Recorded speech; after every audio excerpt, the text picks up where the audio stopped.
Hi, hello, and welcome to some thoughts, feelings and emotions now that the Quilted Nations series is done and dusted. One more game to go for Wales, but let's start with England. 4 from 4, 11 wins on the bounce, and Steve Borthwick and his bald little head will be very happy with the way the last few weeks have gone. He's been vindicated in his selection of George Ford at 10, obvious signs of strength and depth and improvements in attack, and they've beaten the likes of France, Argentina, and also the All Blacks in that 11-game unbeaten streak, which means they are managing to do what they couldn't do 12 months ago, which is get over the line against the big teams. From England to Ireland, who I don't feel like we have any more idea as to where they are as a side than we did at the start of the Quilted Nations series. Can they still mix it with the best in the world? Defeats to the All Blacks and South Africa would suggest no, but there is something that just niggles away at you. The way that they managed to stay in that game against South Africa with about 3 players on the pitch. I think after the Guinness Six Nations, we'll have a much better idea as to where they are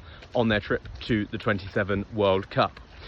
Scotland have had the most Scotland of Quilted Nations series imaginable. Wins against Tonga and the USA, yeah, great, they nilled them both, but defeats to the Pumas and also to the All Blacks. No disgrace in losing to either of those sides, but it's the manner of the defeat that will put pressure on Gregor Townsend. We've seen this film before.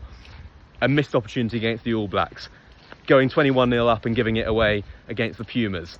Going to be an interesting few months for Scotland fans, I would imagine, of which I am one. I'm not a Wales fan, but if I were, I think I'd be a little bit more positive about the next few months heading into the Guinness Six Nations, at least more positive than I was a month ago, because crucially they won that game just against Japan, which means that their 27 World Cup will hopefully be a little easier now that they're in the top 12 in the world rankings.